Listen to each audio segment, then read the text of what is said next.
kayo. Palakpakan po natin ang Diyos sa buhay po ng ating Pastor Nico J. Mariano Malakas na buhay. Buhay ka palakpak po sa ating. Amen. Praise God. Purihin po ang Panginoon sa oras po na ito. Isang mapagpalang linggo po sa buhay ng bawat isa sa atin. Sabi mo nga sa katabi mo, Happy Sunday! Happy Sunday! Palakpakan natin ng Panginoon. Sige po, yamang nakatayo na lamang din tayo, sabi nga, bilang paggalang sa salita ng Diyos, basahin po natin ang salita ng Panginoon mula sa Romans chapter 1, verse 16. Romans chapter 1, verse 16.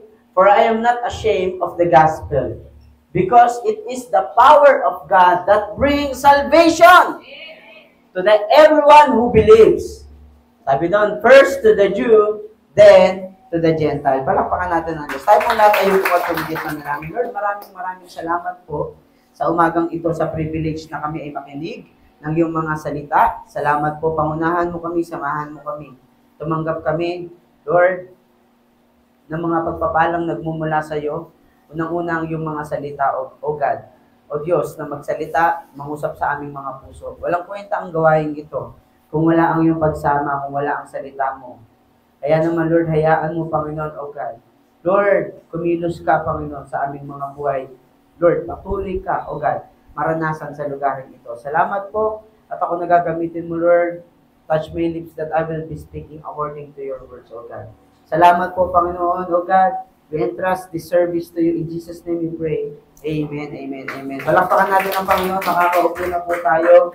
Praise the Lord. Sa umaga pong ito, muli bumabati po ako ng isang maligaya at mapagpalang pananambahan sa bawat isa sa atin. Sabi mo nga, you've overcome it.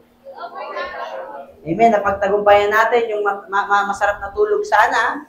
Amen. Napakasarap kaya matulog kahit walang aircon, malamig. Amen. Pero tayo ay naririto sapagkat alam natin na ang Diyos ay may gagawin sa ating mga buhay. Amen po ba? Sino po dito naniniwala na may gagawin ang Diyos? Amen. At alam niyo po mga kapatid, talagang this past few days, grabe yung battles na nangyayari po sa ating church at sa mga lingkod ng Panginoon. Sa mga hindi pa po nakakaalam, ang ating daddy po ay nasugod sa hospital sa Lasal. At nandun po si Mami, pinaabot po nila ang kanilang pagbati sa inyo po ng maligayang pananambahan. At kahapon po, kagabi po ay from Lasal, ay tinransfer po si Daddy sa may Veterans Hospital, kung saan yung hospital ng mga veteranong sundaro retired. So, salamat sa Panginoon dahil ang Diyos ang nag-iingat. At naniniwala tayo na ang Diyos ay nagpoprotekta sa kanyang mga lingkod. Amen po ba? So, palakpakan po natin ang Panginoon. Marami tayong naranasan sa loob ng isang linggo. Pero mahalaga na hindi tayo nakakalimot sa kanyang mga salita. Hello? In these last days, ito po yung mahalaga. Hello? Maraming maglalabasang propeta na bulaan. Hello? Pero, dapat maintindihan po natin na walang iba na mag-iingat sa iyo at sa akin, kundi yung salita ng Diyos. If we are not rooted by the Word of God, we will go astray. Hello? My brothers and sisters, kung tayo po ay hindi puspos, wala ang kapangyarihan ng salita ng Diyos, ng mabuting balita, sa ating mga buhay, tayo'y madaling mapahamak, tayo'y papunta sa kalikuan, tayo'y papunta sa kawasakan. Sabi mo nga, kawasakan. Distraction. Hello? Yun po ang katotohanan. Ang ating buhay ay papunta sa pagkasira kung wala ang maganda at mabuting balita. Pastor, marami akong nakikita dyan. Parang hindi naman nag-church, hindi naman nakikinig ng Word of God. Pero parang okay naman ang buhay nila. Akala mo lang yun. Hello? Physical lang yun. Sa mundo lang yun. Hello? Pero ang kanyang espiritu, ang kanyang kaluluwa ay papunta sa kawasakan. Kaya alam niyo po mga kaibigan, mga kapatid at mga kamanggagawa ko sa Panginoon, ang ating pong pag-uusapan sa umagang ito ay mabilis lang, hopefully. Sapagkat late na tayo nag-start. 11:10 na ngayon. Amen? Pero mukhang maaga pa, no? Kasi umulan eh. Parang alas 7 pa lang eh, no? 7 a.m. feels. Diba? Ang ating pong pag-uusapan ay papamagatan po natin the power of gospel. Palakpakan natin ang Diyos. May kapangyarihan sa salita ng Diyos. Hello? Andiyan ba tayo? The power of the gospel brings salvation! Sa lahat ng mga niligtas ng Panginoon, sumigaw nga ng amen. Amen! Hindi ka makasigaw, no? Hindi tayo makasigaw? Bakit? Kasi hindi tayo sigurado. Hello? Sa lahat ng mga niligtas ng Panginoon, sumigaw nga ng amen. Amen! Yung mga hindi makasigaw dyan, tumanggap kayo ulit. Manampalataya kayo ulit. Maniwala ulit kayo sa salita ng Diyos. Hindi pa huli ang lahat. Mga kapatid, ang mensaheng ito'y makapangyarihan sapagkat power. Hello? Ang mensaheng ito'y makapangyarihan kasi power of the gospel. Andiyan po ba tayo? Ito dapat yung makakapagbago ng buhay natin at hindi tao. Hindi pastor. Hindi relihiyon. Lalong-lalong hindi ikaw. Sabi mo sa katabi mo ang kapal ng mukha mo. Kung feeling mo ikaw ang makakapagbago sa sarili mo, ay hindi natin kaya. Ay lalong ibang tao, hindi kaya. Paano na lang mangyayari sa mundo kung tayo aasa sa tao, ang tao hindi naman perfecto. Kaya kailangan natin ang salita ng Diyos. Kung may bagay kang pakikinggan, kung may bagay kang pagbubuhusan ng panahon, kung may bagay kang paglalaanan ng effort mo, walang iba ang pakikinig ng salita ng Diyos. Hello? Hello?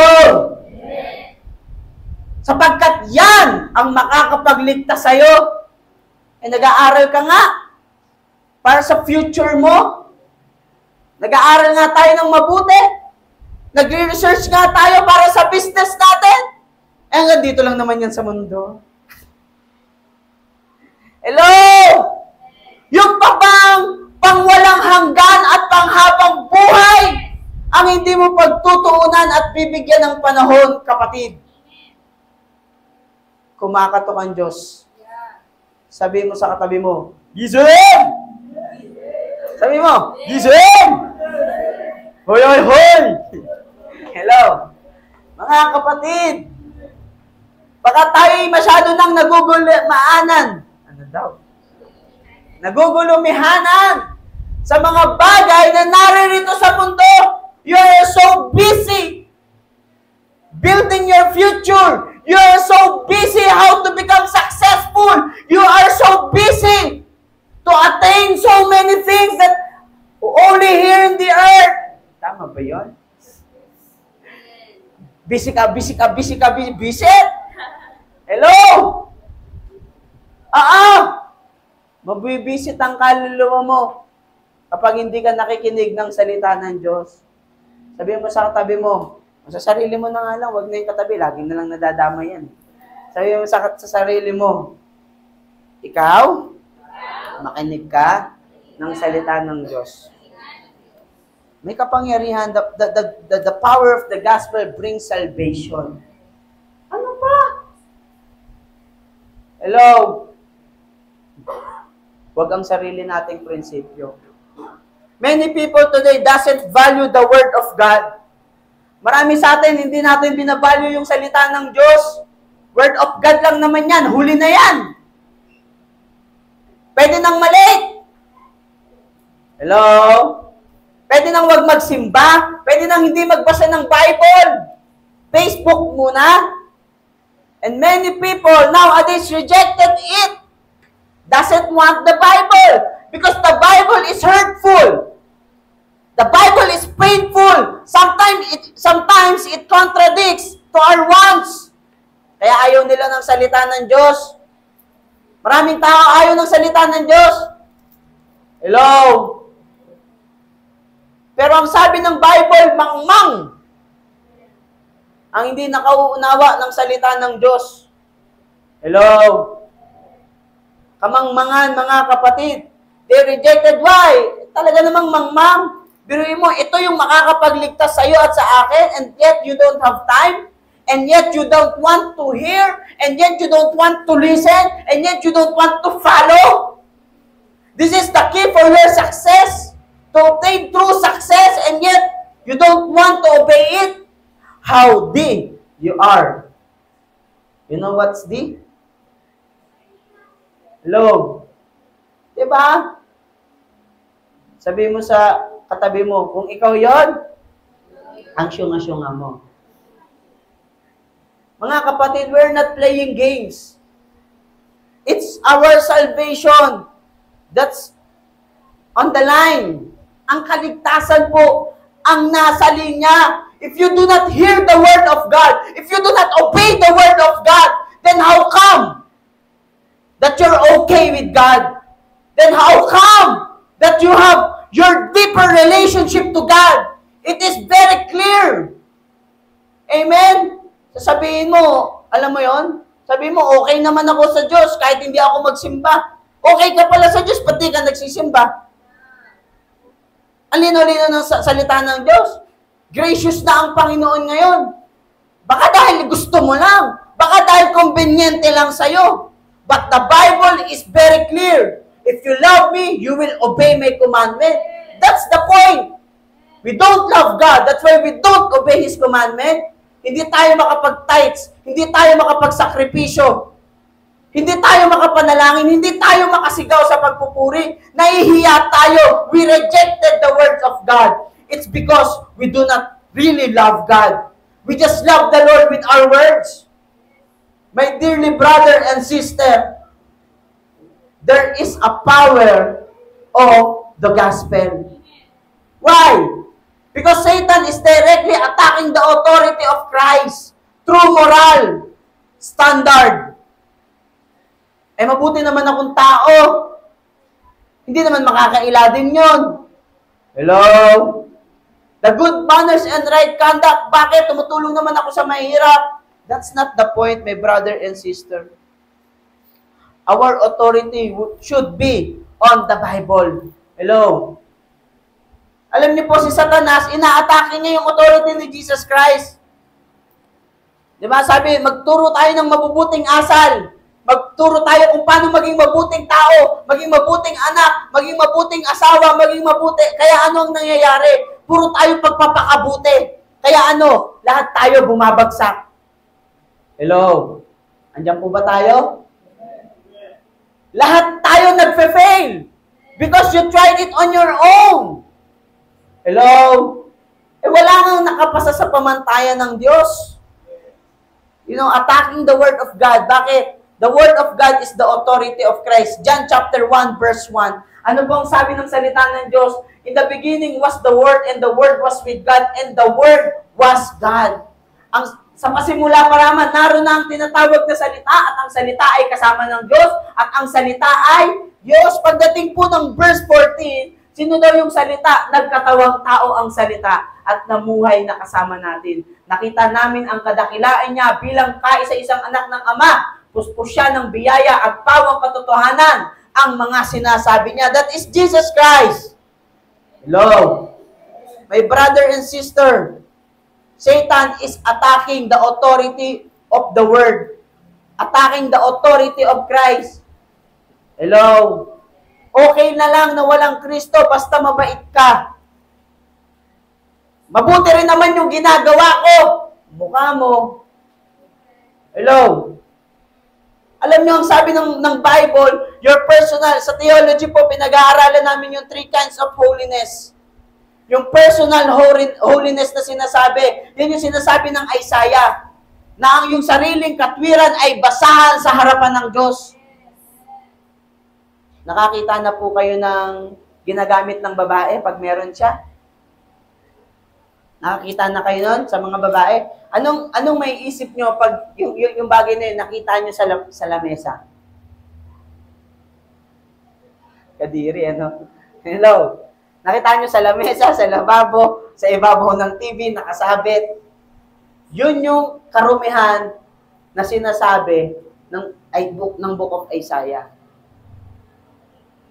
Hello? Andiyan po ba tayo? The personal holiness. Number 2, the imparted holiness. Ito yung holiness ng Diyos through Christ. That we are, ibinilang tayong banal dahil kay Kristo. Wala tayong parte doon. We are justified. And the number 3 is the practical holiness. It is the holiness that we gain because tayo ay lumalapit sa Diyos. At pinababanal po kayo, hello? Tinutulungan po kayo, hello? Sabi ng Panginoon, you know, church, Satan is attacking the authority of Christ. The people are more concerned to good manners and right conduct. Well, in fact, our good works cannot save us. Baka akala mo, kapatid, maliligtas ka dahil sa mabubuting gawa. Hindi porket nagsimba ka, ligtas ka na. Hindi porket nanalangin ka, ligtas ka na. Hello? Kailangan may Kristo ka sa buhay mo. Kailangan mag-manifest yung kapangyarihan ng Diyos sa ating buhay. Titus chapter 3 verse 5. Ang sabi ng Bible, iniligtas niya tayo hindi dahil sa ating mabubuting gawa, kundi dahil sa kanyang awa, iniligtas niya tayo sa pamamagitan ng banal na Espiritu na naghugas sa atin at nagbigay ng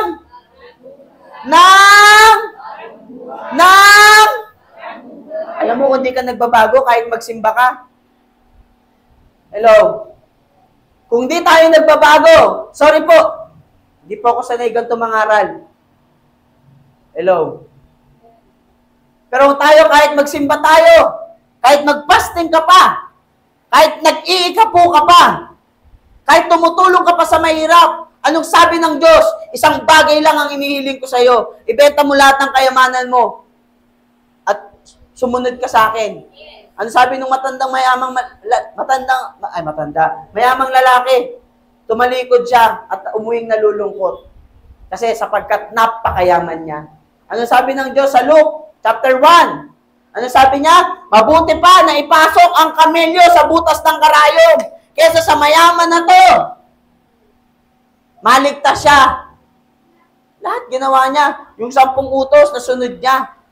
Pero ano sabi ng Diyos sa kanya? One thing I require to you. Hello? Ang tawag po doon, Lordship test. Mga kapatid,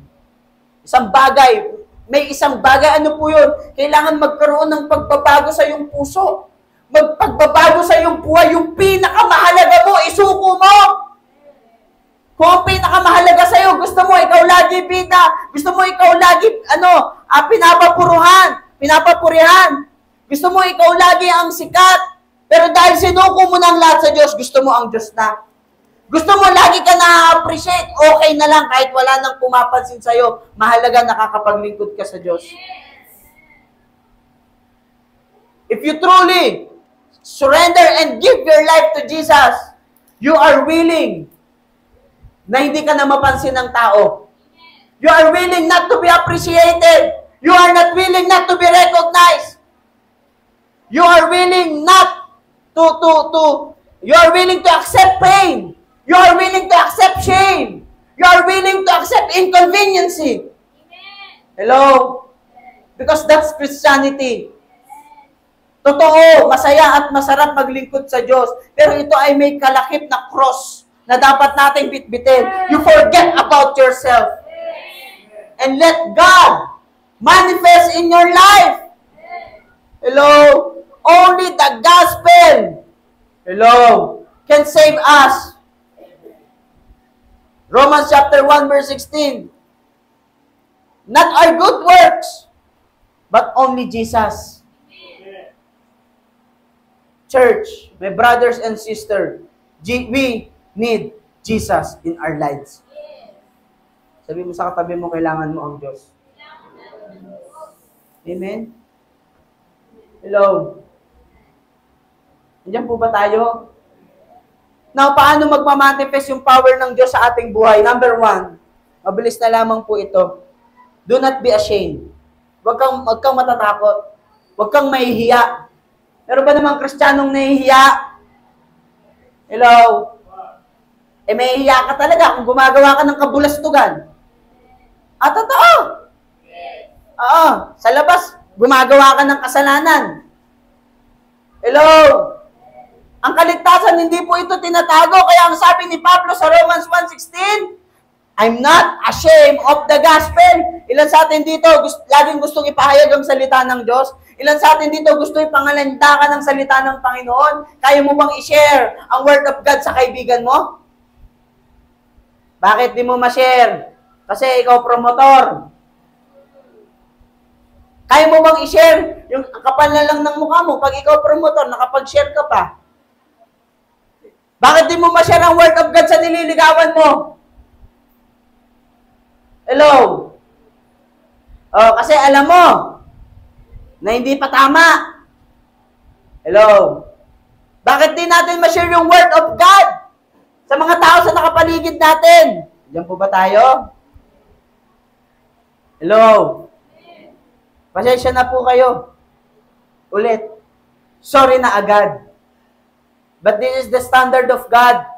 Hindi ito standard ng church. Hindi ito standard ng kahit na sinong Poncio Pilato, leader o pastor. But this is the Word of God. Let's not be ashamed of the gospel. Hello? Huwag natin ikahiya ang salita ng Diyos.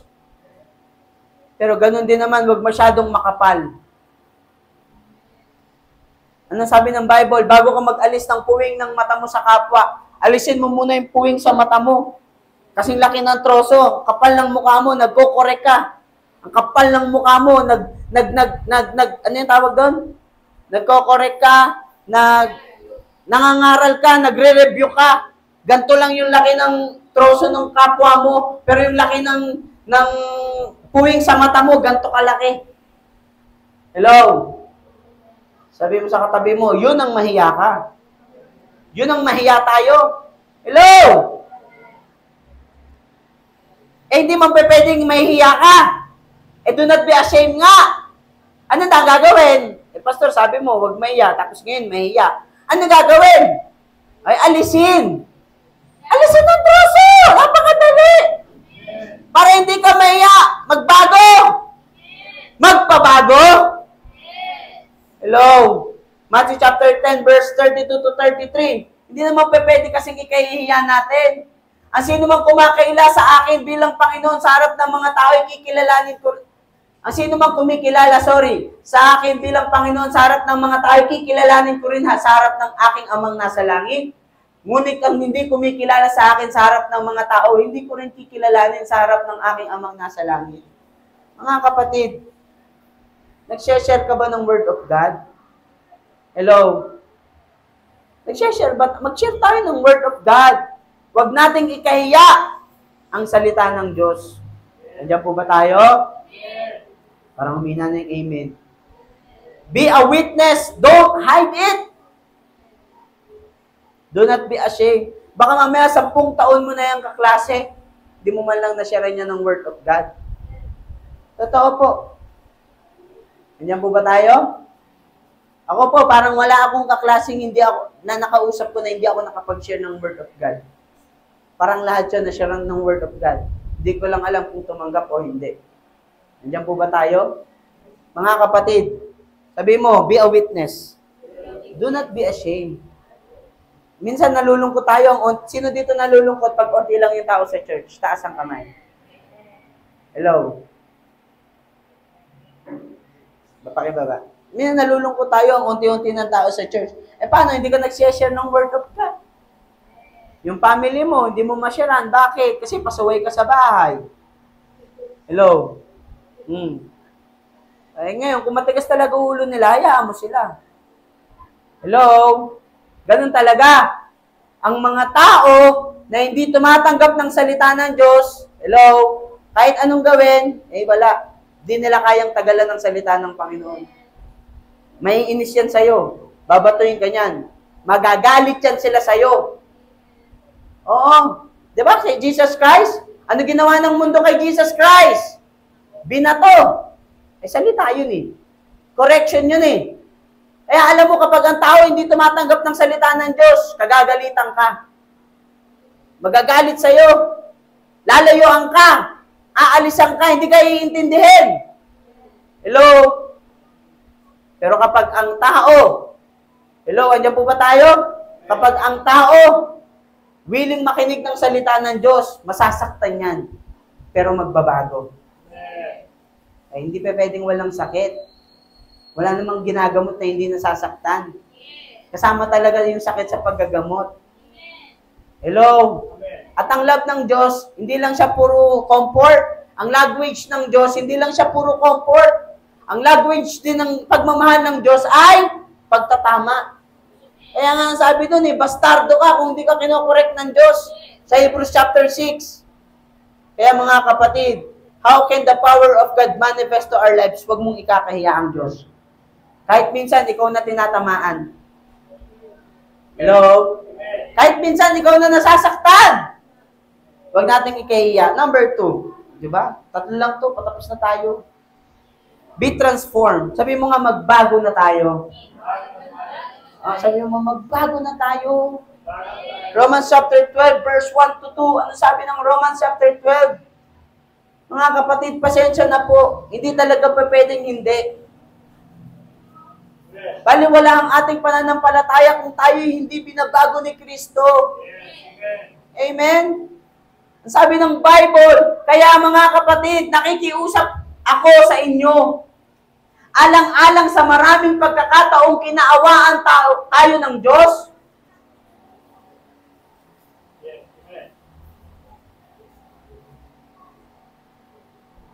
Sama na ng tingin niya sa akin. Pastor, sobra ka na. Kanina, huwag mahiya. Nahihiya nga ako. Ngayon, magbago. Hindi ko pa nga kaya. Hello? Hindi naman ikaw ang gagawa niyan, ang Diyos. Mahal tayo ng Panginoon. Hindi kasi tayo malalangit pag hindi tayo nabago.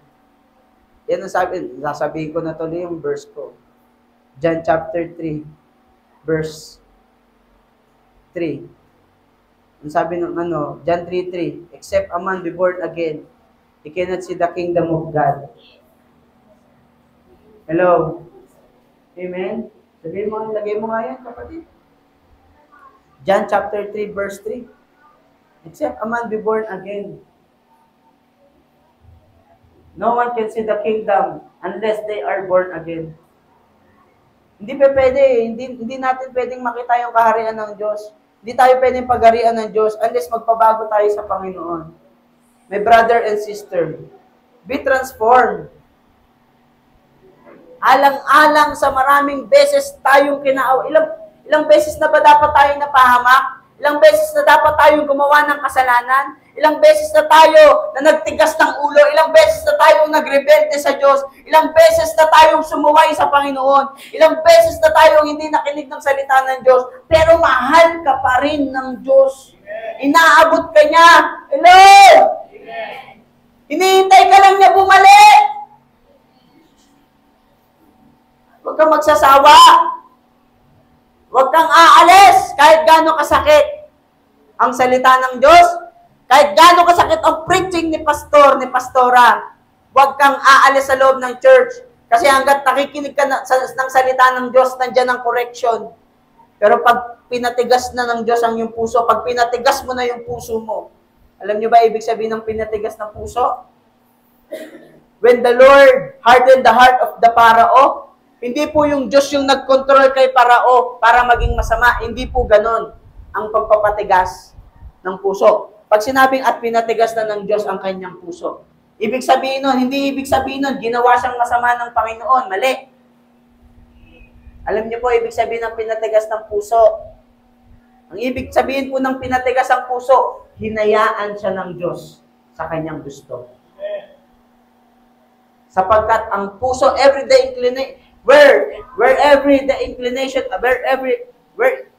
inclination of the heart and mind of man is always evil. Sapagkat ang puso at isip ng tao ay laging masama. Alam niyo ba yon? Na kung hindi ka kinikilusan ng Diyos, kung hindi tayo hinihipo ng Panginoon, wala kang ibang nasa puso, wala tayong ibang nasa isip, kundi gumawa ng masama. Puro sarili, puro sarili, puro sarili. My brothers and sisters, hello, magbago na tayo. Except a man be born again, pabago natin. Ilang beses po tayo kapatid, kaibigan, ilang beses tayong kinaawaan ng Diyos. Kaya ang sabi ng Bible, be transformed. Hello? Be transformed. Woo!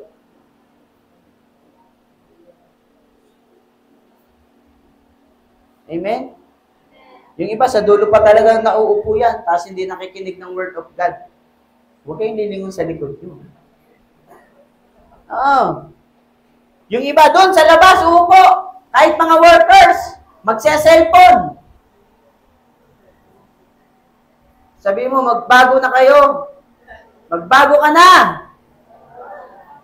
Yung iba, nagpipindot sa media pero natutulog. Hello? Yung iba, kunyari, maraming sineset up sa worship ministry. Pero ang totoo, wala lang. Naiinip lang. Wala nang panlasa sa salita ng Diyos. Kapangyarihan niya ng Diyos. Kailangan mong magbago. Tapos tatayo tayo dito, ang kapal-kapal ng mukha natin. Akala natin kung sino tayong anointed. Tumugtog ng bass, tumugtog ng gitara, tumugtog ng drums. Pero ang totoo, hindi naman tayo nananalangin. Hindi naman tayo nagpapasa ng prayer report.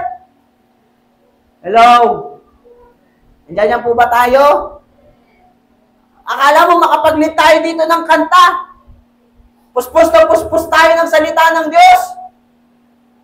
Pero ang totoo, Sunday ka na lang, Saturday ka na lang, kung kailan ka tatayo. Doon na lang tayo. Hello? Sabi mo sa katabi mo, magbago ka na. Sabi mo sa sarili mo, magpapago na ako, Lord. Para naman hindi ako tinatamaan sa preaching. Hello? Mga kapatid, anong klaseng pag-aalay at paglilingkod ang meron tayo sa Diyos? Kung ganito ang pag-uugali natin, basahin natin. Romans chapter 12, verse 1 to 2, alang-alang sa maraming tayong beses kinahabagan ng Diyos, ibigay nyo, sabi niya, kinawa tayo, ibigay nyo sa Kanya ang inyong mga sarili. Hello? Huwag mong ibigay sa trabaho mo. Huwag mong ibigay sa pag-aaral mo. Huwag mong, part lang yan. Ibigay mo sa Diyos, gawin mo yan para sa Diyos. Whether you drink or eat, do it for the glory of God. Pero alam mo kung alin yung makaka-glorify sa Diyos. Alam mo yun. Ako, nag-aaral din ako nagtrabaho din ako. Hello? Mga kapatid, ano sabi dito? Ibigay nyo sa Kanya ang inyong mga sarili bilang mga handog na buhay, banal at kalugod-lugod sa Kanya. Ito ang tunay! Akala mo, tunay kang sumasamba pag nakatugtog ka na dito. Akala mo, tunay kang sumasamba pag nakaiyak ka na dyan sa upuan. Akala natin, tunay tayong sumasamba. No! Be transformed!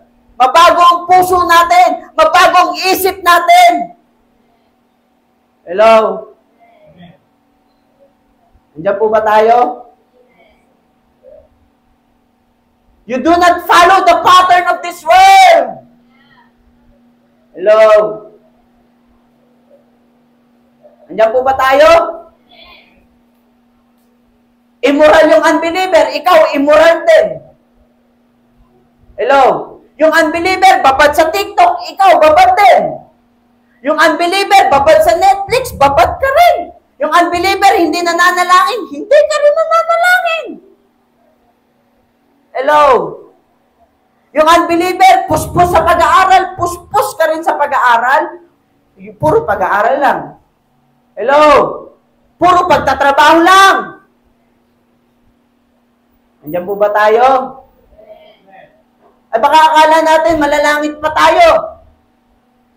Church, wake up! May CGC at JTG, Central Family. Do not have this kind of confidence because the grace of God abounds here in this place. Huwag tayong magkaroon ng ganitong confident, ganitong kakapalan ng mukha na masyado na tayong komportable dahil ang gawain ng Diyos ay tuloy-tuloy pa rin. Pero hindi natin alam, ang buhay natin wala nang pagbabago. Hello? Hello? Mga kapatid, mahal tayo ng Diyos. This is your true worship. Kailangan mabago yung buhay natin. Mapapahamak tayo sa impyerno kapag hindi tayo nabago ng Diyos. Woo! Hello? Andiyan po ba tayo? Andiyan po ba tayo? Tanong niyo ako bakit? Amen? Sapagkat kung tayo magiging kasunod-sunuran lang sa pattern ng mundong ito, ano sabi ng Bible? These earthly things brings distraction. Philippians chapter 3, verse 18 to 19. Alam mo, kung dito ka lang susunod sa mundong ito, pagkasira lang. Sapagkat maraming namumuhay na salungat sa aral tungkol sa kamatayan ni Kristo sa krus. The gospel. Ilang ulit ko nang sinabi sa inyo ang tungkol sa kanila at naluluha akong ipaalala ulit sa inyo ngayon. Kapahamakan ang kahihinatnan nila dahil dinodiyos nila ang kanilang tiyan. Ipinagmamalaki pa nila ang mga bagay na dapat sana nilang ikinahiya. At wala silang iniisip kundi ang mga makamundong bagay. They are for distraction. Those who walk on earthly things. Those who their God is their belly. Yung mga kasalanan na dapat ikinahihiya nila, proud pa sila. Hello? At walang ibang nasa isip, kundi puro kamunduhan. Hello? Huwag po kayo magalit sa akin. Hindi po ako nagsasabi niyan. Ang salita ng Diyos. Hello? Masakit po. Masakit po, totoo. Dumudugo na nga po yung puso ko eh. Hello? Pero ang katotohanan, kailangan nating mabago. We must be transformed and do not conform to the pattern of this world. Maiba ka. Sabi mo nga sa katabi mo, maiba ka. Sapagkat iba ka. Hello? Kahit anong mangyari, kapatid, makinig ka lang ng salita ng Diyos, babaguhin ka ng Panginoon. Hello? Huwag kang aalis. Huwag kang susuko. Amen po ba? Hello? Yung mga patayo-tayo dyan. Huwag kayo ngayon tumayo-tayo. Hello? Yung mga paantok-antok dyan. Huwag kayo ngayon paantok-antok. Pinuyat nyo ako eh. Puyat pala. Kaya pala masungit si pastor mag-preach. Puyat. Hello? Yung iba pinararatangan. Hindi lahat ng pastor ganon. May mga pastor na masakit talaga mag-preach. Hindi dahil hindi niya naranasan ang pagmamahal ni Kristo. Eh yun, yung pastor na yun, masakit yun mag-preach lagi. Siguro wala yung hindi yan nakaranas ng pagmamahal ng Diyos. Di ba nauso yun, hindi yan mahal ng nanay niya. Ganun eh. Di ba? Kaya bitter siya, bitter yung lumalabas sa bibig niya. Hindi! Kasi ang mga Kristiyano ngayon, suwail, sutil. They are feeling entitled. Niligtas na nga ng Diyos. Abusado. Ang gusto pa magpatuloy tapos ligtas pa rin. Walang ganon. Ang totoong nakaunawa ng ginawa ni Kristo sa kanyang buhay, nagbabago. Nagsisisi sa kasalanan. Naunawaan mo palang namatay si Kristo para sa iyo eh. Ba't di ka magbago? Bakit masuwayin pa rin tayo? Bakit rebelde pa rin tayo? Sa salita ng Diyos, hello? Bakit may kagalit ka pa rin dito sa church? Bakit may katampuhan ka pa rin dito sa church? Minsan, pastor mo pa. Ikaw, maghahanap ka lang ng katampuhan mo, pastor mo pa. Hello? Andiyan po ba tayo? Biruin mo. Sige, kayo, magtampo kayo sa magulang nyo. 3 years old pa lang kayo. Magtampo kayo sa magulang nyo. Tingnan ko lang, kung di kayo paluin yan. Ayan, nagtuturo sa atin. Spiritually. They mold us, they guide us. Yan ang sabi ng Biblia. Nandiyan po ba tayo? You know, church, they are for distraction. Nakakalungkot. Their destiny is distraction. Huwag ka nang umasa.